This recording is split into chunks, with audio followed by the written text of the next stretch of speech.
Hi, good morning, good afternoon, good evening to all of you. Welcome to another episode of the Serene View. And today I have with me, I finally have, after 5 years of doing this show, another Serene. Yes, Serenes are the best people on earth. Yes. So I met Serene a month ago. She's one of the most passionate, dynamic women that I've met. Um, yeah, well, I guess here in Singapore, there's not such a common thing. And I was really inspired by her and her network and how she's really living her dreams. So today, Serene will share with us what is this network that she has, set up, what motivated her to do it, what are some of the things that senior leaders who are part of her network have seen, right? Because as we've been talking about burnout, in the first episode, we talked about what you can do for ourselves. And then the second episode is what we can do for our organizations. But sometimes, for many of us, the organization isn't able to give us the kind of support that we need. And social support is extremely, well researched to be tied to burnout or not burnout. And so, if we cannot find it in our organizations, well, where can we find it from? Who is out there? And how can we reach out to social support networks outside of our work to support us? So today, Serene will share with us some of what she's done, as well as some of the benefits that her members have seen coming into her network. So, Serene, take it away. All right. Hi, everyone. Good morning. And thank you, Serene, for having me this morning on your show. It's a pleasure to be here. Just going to do a quick introduction about myself. I'm a corporate working mom of 6 children and 2 fur kids. My kids range from 6 years old to 18 years old. And of course, I have happily married to a very loving husband, and we own a business as well that is in the preschool business. So just to kind of share a bit about my background and why I started Phoenixes. I've been working within, I'm a pharmacist by training. I've been working within the corporate setup for more than 25 years. And most of my life, I've been working mostly in the clinical research space. And in the last 7 years, I moved into clinical logistics. So in this period of time, as all of you can imagine, during COVID, it was a very buoyant time for the healthcare logistics space.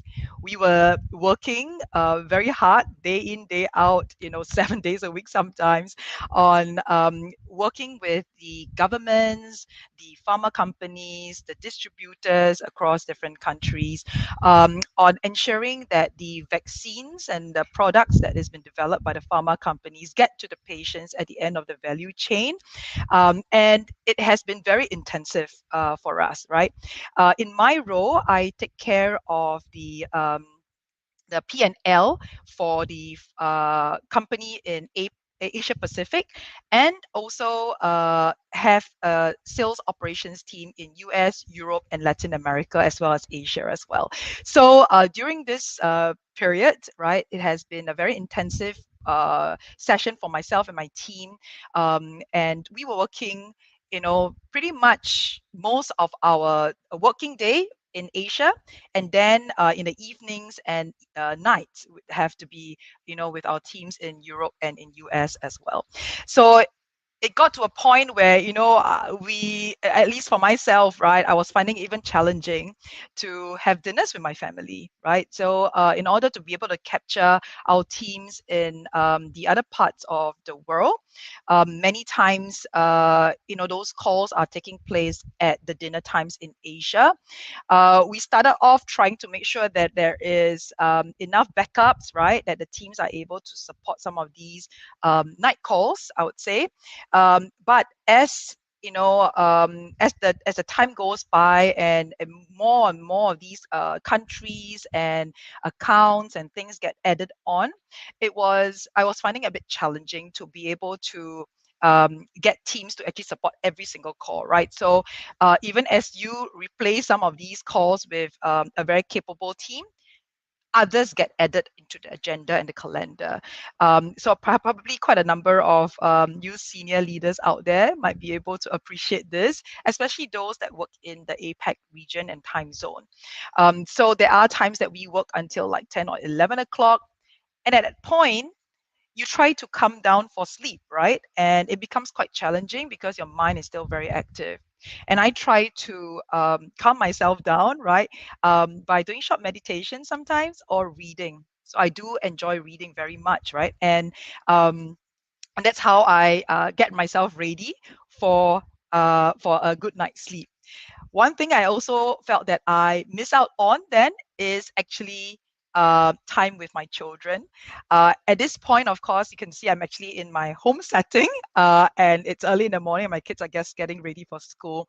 Uh, but while I was working in a corporate, in a corporate job, I was traveling quite a bit. So sometimes I leave on Mondays and I get back by the end of the week on Fridays, and I spend just a couple of days in the weekend with my children. Um, and even if I'm physically with my family, many a times I do find that mentally I may not actually even be there with them. And because there's so many things going on, you want to make sure that you complete what you need to do. Sometimes meetings are done within the work week, so you need to clear your emails only later on in the day or in the weekend sometimes. So yeah, so that actually got me to start thinking about, all right, is this what I want to do for the rest of my life? Or is there anything else I could do to make sure that I prioritize the things that matter to me, for the next stage of my life? So really that was what initiated me to consider developing a network for senior leaders like myself. So this thought came by, I would say maybe about September last year. I did take some time off, a week off, in fact, to practice the art of doing nothing. I would highly recommend that to all of you. But during that period, I really kind of sat down with myself and determined for myself what my purpose is, what I stand for, and how I would like to make an impact to the community around me. And that was what motivated me to set up the Phoenixes network. I hope that explains and gives you some good. Yes, it Yeah. does. It really explains it. But I think, is this something that you have been like thinking about? I mean, is this like, okay, I don't want to do any work anymore. Ah, that's it, what kind, Yeah. I mean, really, what prompted that decision or that moment of truth? Mm. I would say that it's been something that's bubbling in the back of my head for some time. Um, but it took me, I would say, a good 6 months to realize it, like to actually do something about it, right? So I found myself kind of, I would say, kind of like almost like a guinea pig on this treadmill that's running on a treadmill that I can't get off from. um, as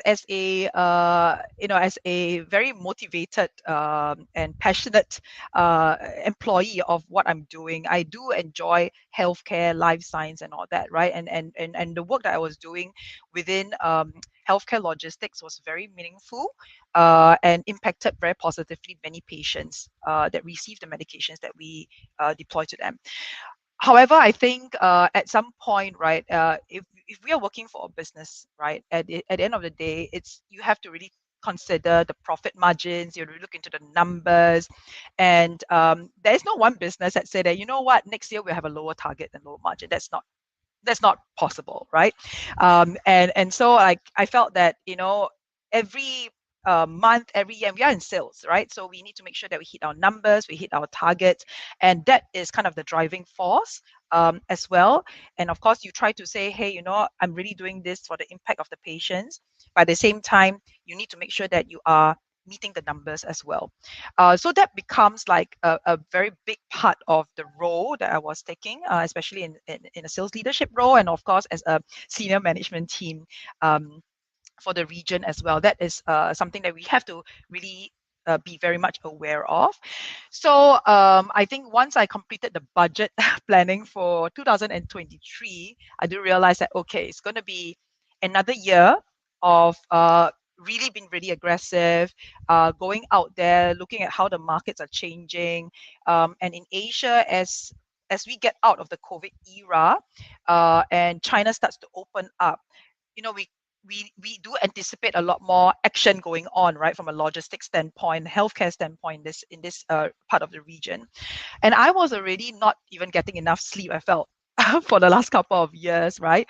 And I would have loved to be able to exercise more and all that. However, I didn't feel that I had the chance to be able to really prioritize some of the other important elements in my life. So I decided that, you know what, I'm gonna uh, do this.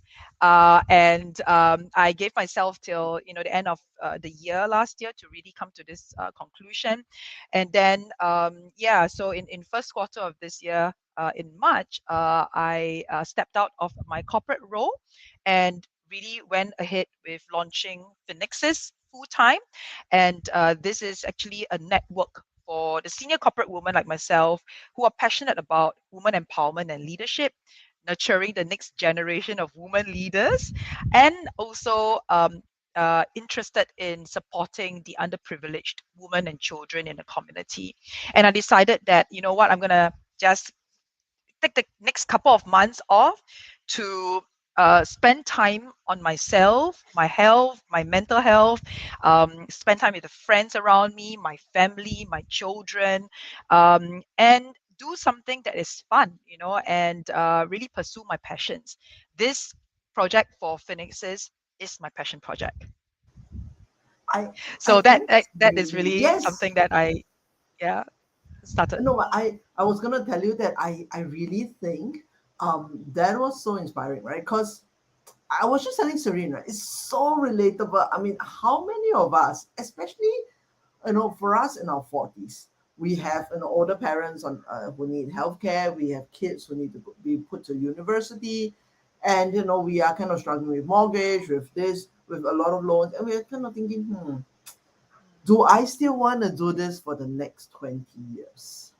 Mm, I have done it for 20 years. I have gotten to a senior position, but do I really still want to do this? I mean, maybe it's this midlife crisis thing, right? Or do I really want to go out and pursue my passion? And I salute you, because so many of us actually take the safe route to go like, okay, I think I still need to pay mortgage and I can't get out, yes. right? But before that, I mean, the kind of work that you describe, right? I mean, really, a lot of us have been feeling it over the last couple of years, which is Mm, that, yes, we may be passionate about work, but at some point, the workload is so enormous that we are so tired and we are not sleeping, we're not exercising, that we just don't have the capacity anymore. And really, that's like probably what I can say the start of burnout, right? Where I just don't have the capacity anymore. And I find it really inspiring that you have that self-awareness to go, yeah, I can't do this. I can't keep burning myself at two ends and not taking care of myself. And to step out to live your passion, not only live your passion, but also set up a network to help other other business yes. leaders who may not have the courage that you have to step out. But tell me Yeah. something though, the name is very interesting. Phoenixes. Why Phoenixes? Right. Okay. So this was inspired in that 1 week September break that I mentioned to you about, right? Where I took that week off to practice the art of doing nothing. So that is actually something that like I said, I would highly recommend to everybody, because even as we're very busy doing and running our lives in work and with family, right? It is important that we actually consciously take time out for ourselves, little hours and time out along the way to kind of rejig, reconfigure, and reflect, right? And that's really, really important. So that this name actually was inspired during the time when I was sitting by the pool and really enjoying and just being myself. And I was just thinking, the word phoenix, right, is a mythological bird, right? And this bird always rises from the ashes. So to me, the woman is likened to a mythological bird, because despite whatever challenges that is thrown on this woman, she will always rise.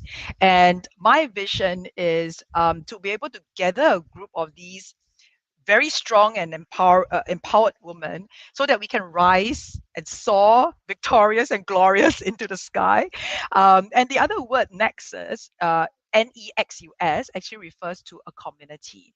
So what this actually, when combined, these two words, phoenix and nexus, it gives you phoenixes, which refers to a community of phoenixes. And so the idea behind this is that, you know what, I'm going to be able to not just help myself, but create a network so that other women similar to me, who have achieved the pinnacle of their career success, is able to also find support in similar like-minded women like themselves. And therefore that was how, I created and came up with the name Phoenixes, which was, I felt, really highly inspiring to many of these women in my network as well. Yes, So I and I think the other wonder. yeah, Yeah, sorry, sorry. go Go ahead. on, go on. No, no, No, don't let me interrupt yeah. you. No, no, no. So I guess the other aspect earlier is that how I actually came to the decision to actually do this, right? So earlier you alluded to it, right, about the having the courage to do so. We all live our lives, and life is so unpredictable, right? I was thinking, like, what is 6 months, 9 months, or even 1 year matter, in the scheme of things, right? And I've worked hard for the last, two and a half decades. What is 1 year or even 6 months matter? And I'm going to do this because I need it. And of course, a lot of thoughts came to my mind. I've had quite a number of conversations with people, to they say, hey, how did you even had the courage to do this? Of course, some of these questions that came in my mind is, relates to a few things that maybe some of you can resonate with. Number one is around your identity, right? So if you have already reached a pinnacle of your career success, you would have, at the side of, along with your name, an identity, which is the president of this, the vice president of that, the C-suite of this and that, board member of this and that. So there is an identity that you see yourself in, and maybe other relate to you on. The other is actually around the financial security bit, right? So you could be thinking of yourself, hey, I've got kids, still very young, right? I'm still paying my mortgage in my house, and of course you have sudden liability still, right? So am I able to actually take time out and do this? And what would that be? What would that mean for my financial standing as well? So I would say these are some of the questions that will come, and I took them on at its face value, right? So to me, I didn't feel that I need to leave my identity through a title. Even without the title, this is still me. This is authentically me, right? So I react the same way when I'm at work with my team, with my family. I don't have a second face, to myself. The other thing is, for that is actually being comfortable with the fact that, you must know what your identity is, right? What you stand for, what your purpose is. And then the second thing is actually around the financial security bit. And therefore, that's another element I would like to be able to support my network in, is to ensure that all of us senior leaders are able to take a very good perspective of where you stand financially, so that you are not trapped, I would say, in this in this circle of life where you feel that you cannot get out of, right? Because you need that job to pay for a certain standard of living, right? But if you actually plan for it, right? If you actually, just like how you plan for your career, plan for your family, you need to actually plan for your finances as well. And that is something that you need to consciously do as young as possible, right?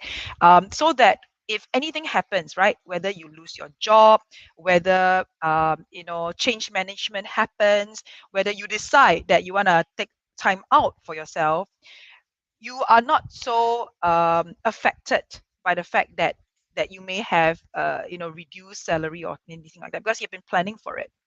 So I think those are some of the very practical elements that any one of us need to consider, when you make a life decision like that, as what I did.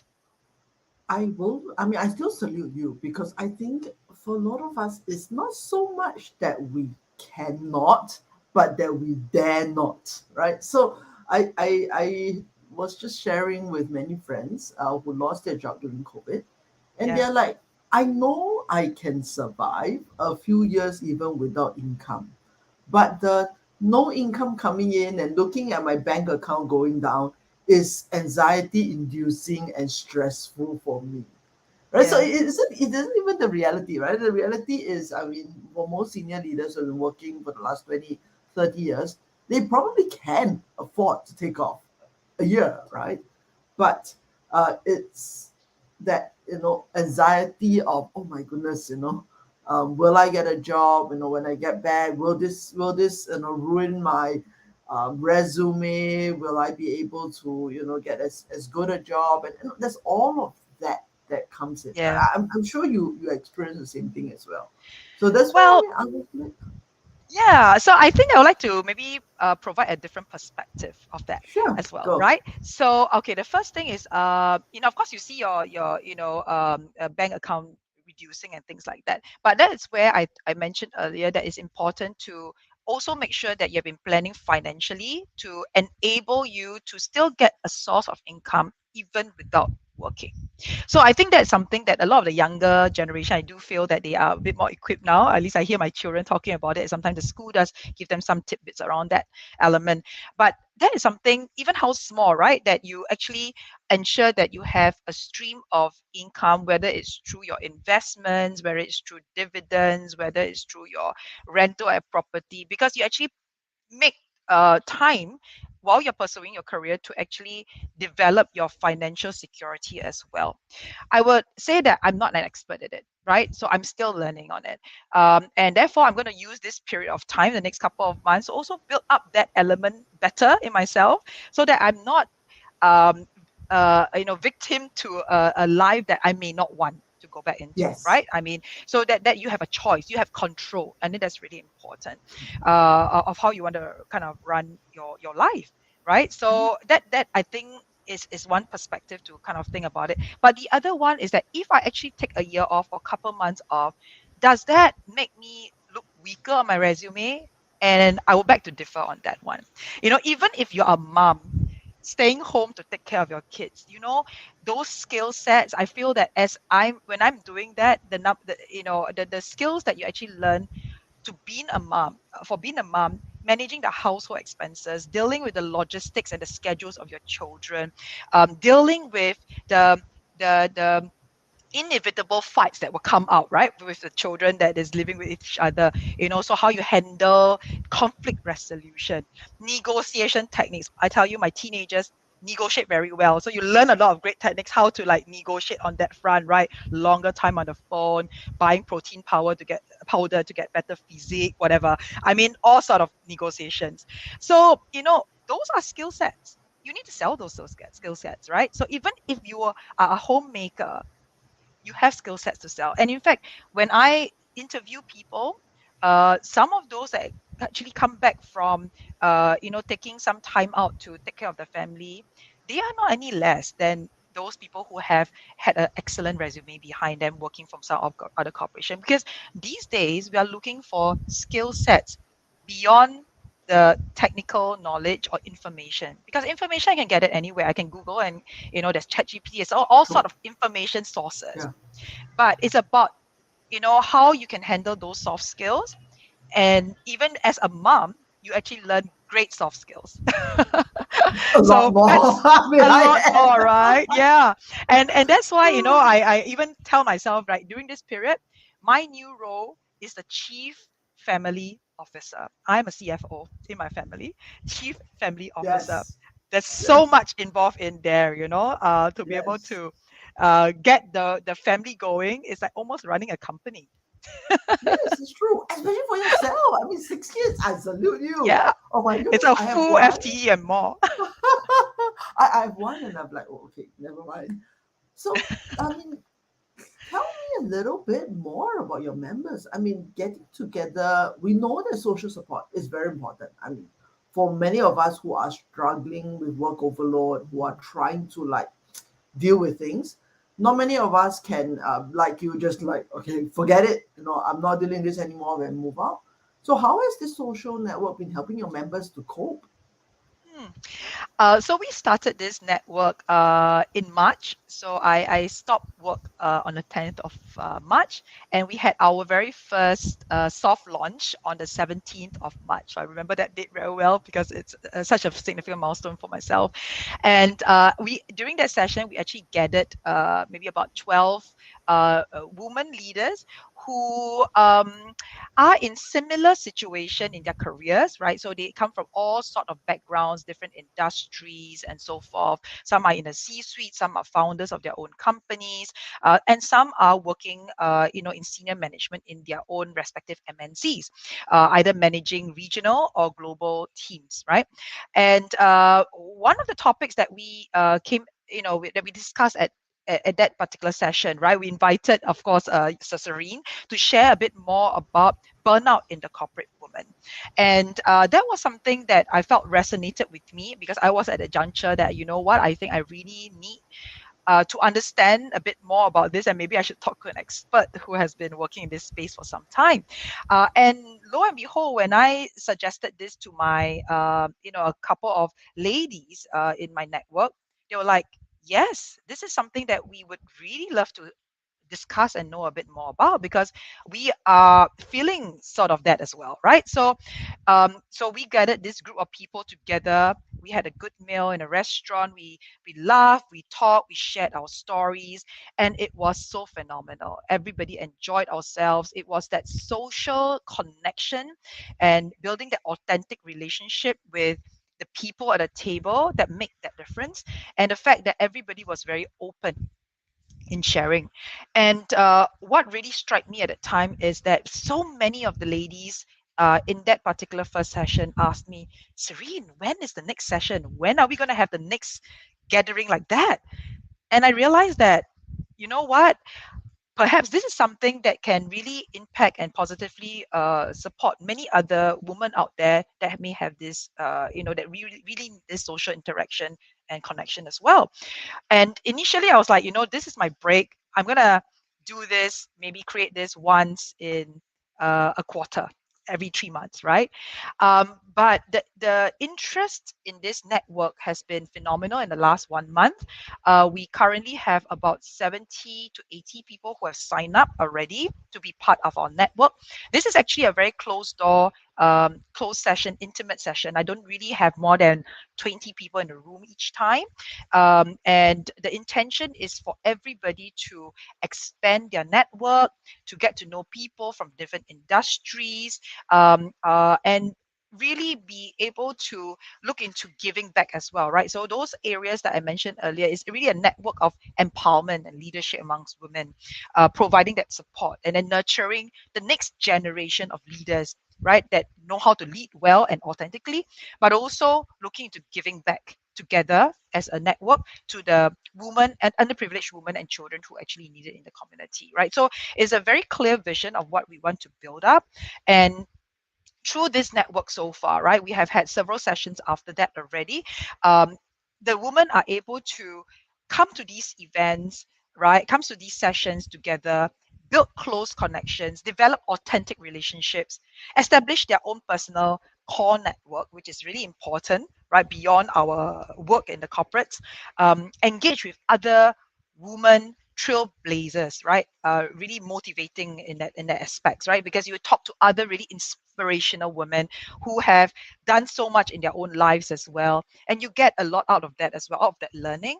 And I think because every time we have these sessions, it's not just going for dinners.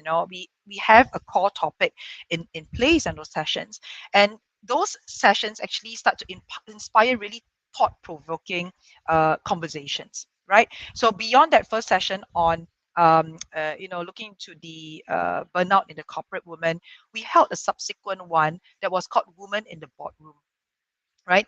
Of course, all of us are gainfully employed in whatever roles that we're doing today. But at some point, you want to think about, okay, what else do I want to do beyond the corporate life, right? What is my purpose? What is my purpose? And this purpose should hold you through for your life, right? And there are people who say, you know what, I really want to think about giving back. I'm not quite sure about standing on, on Saturday morning selling flags. I'm not quite sure about, cooking rice and packing rice packets for the, 1 2 room rental flags, right? I mean, are there other ways I could give back? And one of the ways, corporate women could consider giving back is actually sitting on community committees or on boards, right? Whether it's profit or non-profit boards. And in that way, you can also look into how you can provide a lot more diversity into the board membership, but also use your experience and knowledge and skill sets while running businesses to help other businesses thrive as well. So there are plenty of ways, right, to actually give back. And that was one of the sessions that we held, which is, around the idea of women inside the boardroom. Upcoming sessions that we are looking into as well. Is in the area of financial independence and security for the senior corporate woman, right? So I mentioned to you earlier, one of the biggest fear that we always have about doing something as drastic as this is, or following your passions and doing something that may affect your kind of like lifestyle or your salary and things like that, is whether I have enough in the bank. So achieving financial independence and security is really important. And I've decided to reach out to people who are experienced in this field, who have been there, done that, who can share that knowledge without any hard sell on what this is all about. Because not everyone is, a super duper investor. Some of us are very novice, including myself, right? Novice in Yeah. investments. We would like to learn without anyone trying to push you a product, right? Because I'm Yes. sure many of you have Yes. many, RMs, right? And I'm not saying that they are not doing the job. I mean, they're doing what they need to do, but sometimes you feel like, I'm not quite sure whether uh, you are trying to tell me this because you want me to buy your product, or is this truly the right product for me? So I think it's really that piece that is really important for women leaders to understand where they stand in their financial life, and be able to understand the assets that's out there. How do you manage risk? What are the investment assets available, options available, and then how do you retire? How do you retire well? How you plan for your retirement? And the other aspect is really learning from others, right? So people who have already been there, done that, they are, successful corporate women, reach the pinnacle of their success, and then they are now able to do the things that you want to do because they are already financially secure. And how did they do that? So that would be the core of my next session, right? Because I felt that that was something that I would like to learn as well. And interestingly, of course, many other women. So we're going to have that. And subsequently, some of the other very interesting things that I'm looking into is about the community part, giving back to the community. And so we will be arranging a session in May to bring together several nonprofits and foundations focused in the area of underprivileged women and children in the community, to share with our network a bit about what they do, where are the areas we could look at giving back, whether it's through our own time, whether it's sitting in the committees and on the boards, or it's supporting our organizations that we run through CSR programs, right? So there's many ways that we can look into giving back, and so that will be one of the session that we're looking at to hold in May as well. A long So answer to many of questions. yes, no, but I'm really excited with some of these things, right? Because I really kind of feel it when you were sharing it, right? If Yeah. we can plan our finances such that we have no anxiety about it, then maybe a lot more of us can, quit our jobs, pursue our passions, and truly make a difference in the world. And maybe, hopefully, as well, prevent burnout in many of our own cases. So, Mm, what do you advice would you give, right? I mean, because many of the listeners won't be in Singapore. Obviously, if you're in Singapore, you can join Phoenixes. You can connect with Serene on LinkedIn and join Phoenixes. But if they're not in Singapore, what would you advise about, finding other networks like yourself? I mean, what criteria do you think they should set up? Or what are the ways that they can locate such similar networks? there's actually many, many ways to get the support that you need if you really want to do that, right? So one very easy way is you have your family, right? You have your relatives, you have your friends, so that could be the fastest way, right, to be able to kind of identify a social support group, right? Your immediate family and friends. The other one is, even if you're working and you spend a lot of time in the workplace, these days there are many companies that have set up their own social network, right? Or what we call even like mentor mentee setup within the organizations to support other colleagues. There are companies that I know that they do run events as well for their employees as part of building up the team bonding, but also providing support beyond the work itself. There are ways that you can also look at identifying your own coaches or mentors outside of work, and there's nothing to stop you really from reaching out to people that you admire as well, right? I mean, the only thing that you, maybe the worst thing that can happen is that they say no, but it's okay. There's plenty of people out there, and True. if you kind of take up that courage and say, you know what, LinkedIn, right, is a very good platform for people sharing about their professional expertise. And if you feel that there are certain role models that you admire, and you feel that, hey, I feel I can really learn from this particular individual, there's nothing stopping you from connecting with that person and just chatting and finding out whether you can have a quick call, you can meet them up for coffee. Because I find that these days these are interactions that are quite easily established, and the worst thing that can happen is they say no, and then Yes. it's okay, then you just move on to somebody else that you feel would be able to share with you.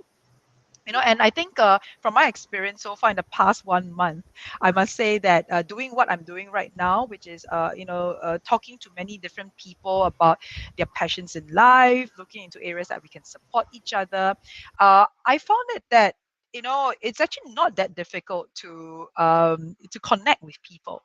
Maybe it's a result of my work, right? Because for the last 20 over years, I've been in the area of business development, sales, and marketing. So it comes quite naturally to me in terms of connecting with people. But I realized that, these days it's not that difficult to actually reach out to somebody that you want to speak to and, drop a note to say, hey, let's catch up. I really admire what you're doing.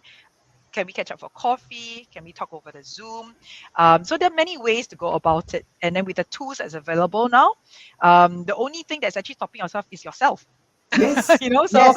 yeah, you have And control. You have ah, control of how you want to that's run your true. life.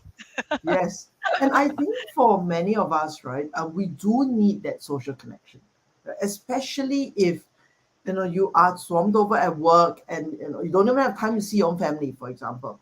And so a lot of us do need that social connection, and we do need people to be there just to connect to, just to be with, and just to support us. Mm. So if let's say others are thinking of setting up, let's say, okay, I can't find it, I'm gonna just like set it up.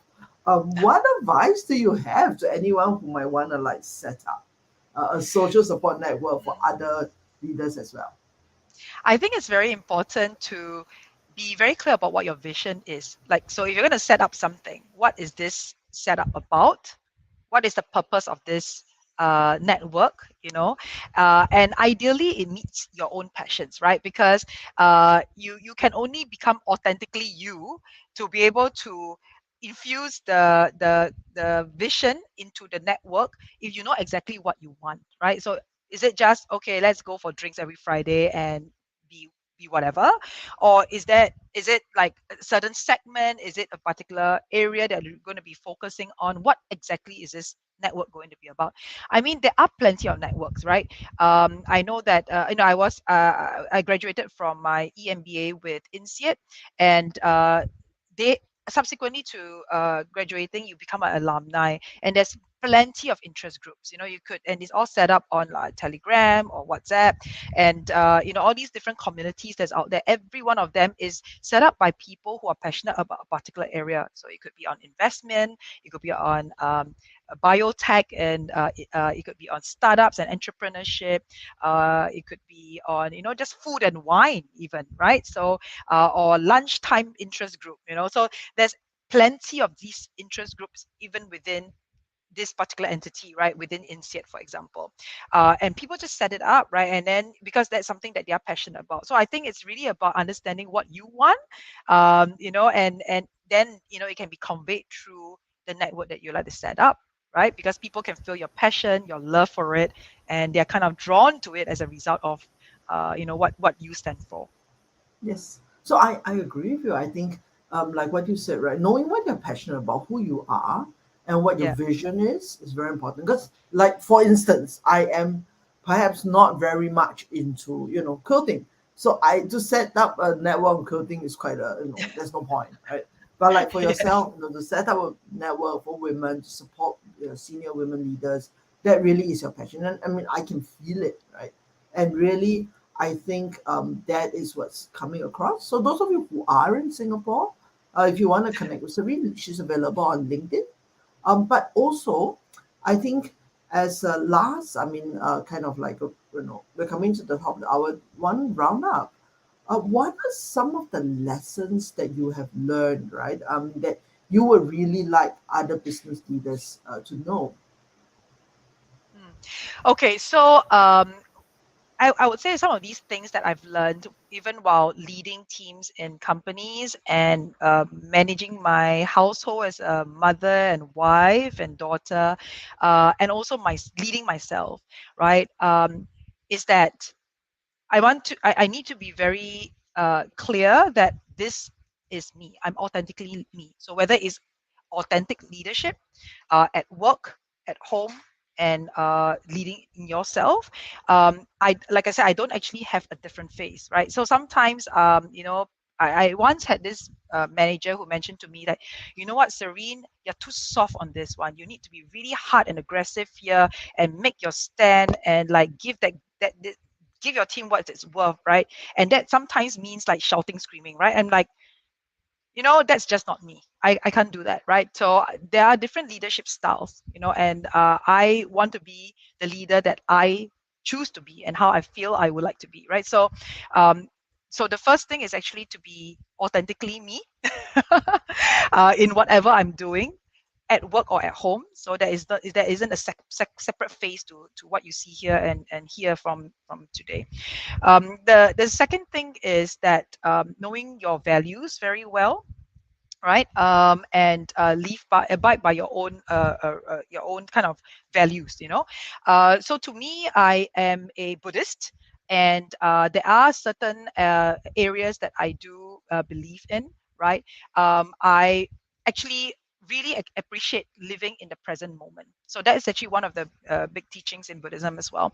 And sometimes we all worry about what is to come or what happened or things like that. No, what is the use in that, right? So you can only control the current situation, right? So don't worry about what if and what about kind of thing, right? But consider, what are the things that you can actually control, right? And make adjustments to it right now, right? So living by your values and believing in it as well, right? And so don't let other things that you feel is the wrong thing sway you, because that can that sometimes make you do things that maybe you didn't want to do, right? So that is also relevant in the workplace, and certainly at home. When I deal with my children, I try to build that up in their value system as they grow up as well, right? So those that's another area that I would say that's important to me as a leader. And I think the third thing that's really important, both in the work and the home space, is actually empowering your team, and in the home is actually empowering my children, right? And that is aligned with the idea of succession planning. Okay, so when you actually do that, you build up the next generation of leaders, so that you're not actually doing every single thing on yourself, right? Because sometimes some leaders feel that, you know what, I need to be involved in all these projects, and they have their hand, it's almost like micromanaging everything, right? But when you do that, you actually do not give yourself a chance to explore other things, to give yourself the headspace to think strategically if you're working in corporate, and you're also not giving a chance for the next generation to step up, and that doesn't make you a good leader if you actually don't do that. So a good leader is not somebody that tells others what to do, right? But is somebody that is able to empower others and bring them along with them and help them be successful, right? So in the workplace, it's really important to make sure that you spend time with your team to nurture them, to develop them, and give them exciting projects that will help them unleash their potential. And that's really important. And so then you can then have the headspace and the time to think more strategically on how you want to move your business forward. In the home space, I also do that for my children. I'm no tiger mom, and I'm not going to be there sitting by them to force them to study or things like that. I never do that. And that is relevant, prevalent also from the time they are in preschool, right? So you can ask any of my children, right? And they can tell you that they are all self-motivated. And I built that up from the time that they are 3-4 years old, right? So we obviously give them the right environment, the conditions for them to excel, but it's more important for them to want to do it of their own motivation. And it's not because, oh, mom and dad wants me to be this or that. It's not, right? It should be something that they themselves are empowered to want to do. Yes, this is my goal, this is what I want to achieve, and this is how I'm going to do that, get there. So it's really providing the environment, the framework for them to become successful and guide them along the way to get there. So that's about empowering the kids and the family. And so a lot of people always ask me, right, Serene, how do you manage a successful global career with teams all over the world, and manage 6 children and 2 dogs, right? And I still study, right? Continuous learning is a very big part of my life, right? So even when I was pregnant with my 6th child, I did my EMBA with INSEAD. Uh, I moved Wow. I moved house, and during my Wow. Okay. yes, because I need to Wow. find a bigger space, right, for 6 children. And then yeah, and when I was doing my EMBA, which was an intensive 2-year program, right? You can go check out INSEAD program, you understand that. Yes. I was still working. That means I was still traveling, right? And my travel schedules are very hectic as well, if you kind of manage the region and have global teams.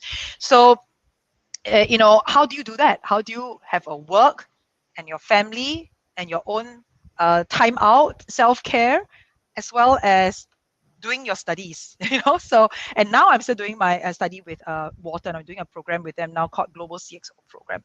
So the way I'm able to kind of like do all this is actually empowering the people around me and the stakeholders, right? So at work is actually the team, right? So if I actually take some time out to actually go for my classes, the company doesn't die, and even now, if I step out of the organization, it's not that the company will die. The team is actually very well able to continue the success of what we have already built up, right? Because it's not like it is, you didn't put the frameworks in place to make it successful. My family continues to run. I run a very tight ship around here.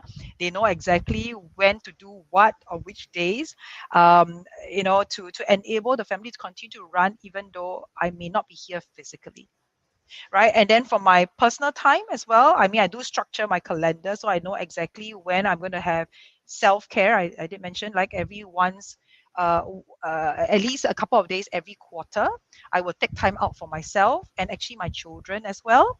So I have what they call Mom's Day Out. So every quarter, I will have time spent with each child individually, and that's very, very important as well, right? So because we always go out as a family, and it's Right. always a group context, so it's really important to make sure that you spend time with individual child so that they know that they're important and you get to connect with them individually, and that's what I enjoy very much as well, right? So every once a quarter, I take a week off, one day, one child, so that's 6 days, and that left Wow. leave just one day for myself, right? And my husband's like, when is Ben's day? Ben's my husband.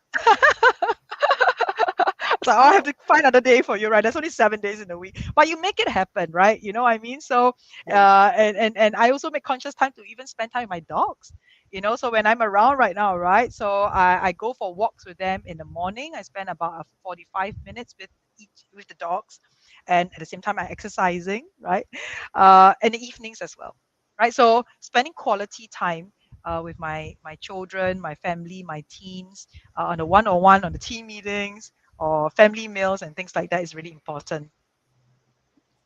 But thank you so much for sharing with us. I mean, I think it's inspiring what you're saying, right? Being authentically yourself, knowing what your values are and sticking by them, and empowering those around you. Whether it be your teams at work, whether it be the ones at home, your kids, to be able to take it on, to be able to. I guess the word is to build their capacity, right? To teach them to fish rather than to fish for them. So it's really Exactly. inspiring. And I think for many of us, we are kind of looking to you as a role model for living your passion, for getting out of the corporate life, really living your passion. And also for, the kind of work. I mean, thank you for the kind of work that you're doing to support not just other, senior women leaders, but also underprivileged women or even the next generation. So, Yes. um, I wonder whether you have like one last word that you want to share with us. Like the one last like you pearl of wisdom you want to share with us. Sure. Life is so unpredictable. And the only moment that you have is now. So live your passions. That would be my takeaway for today. Yes. Because, like I said, like life is so unpredictable, and you want to do something. You want to. A lot of time people say, I'm going to do it when I retire. But when is that? When is that? Right? So True. what is 1 year or a couple of months matter in the whole scheme of things. So take the time right now to live your passions, and then later on, if you decide that what, I want to go back to corporate world, to the corporate world again, it's fine. You can still do that, right? But when are you actually going to be happy and do the things that you want to do?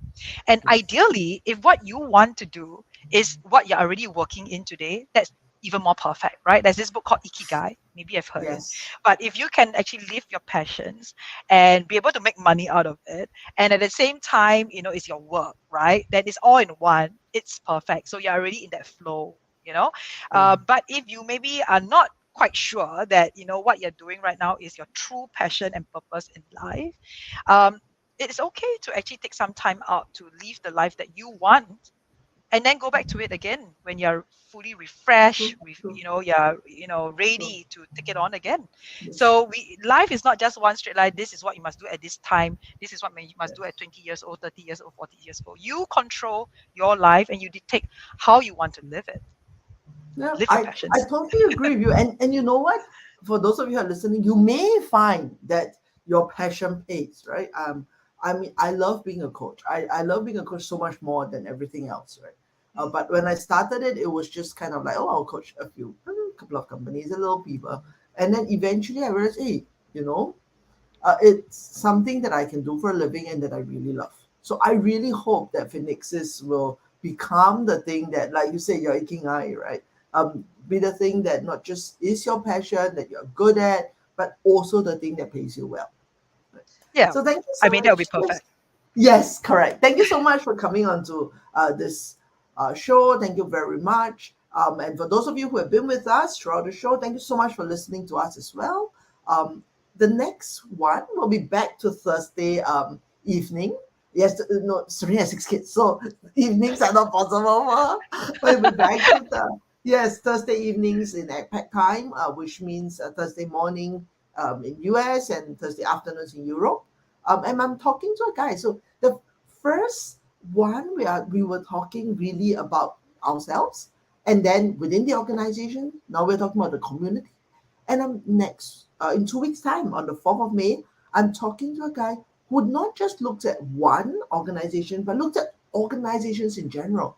So he's a consultant whose job it is to prevent burnout at work by simply rearranging workload and looking at the systems within the organization.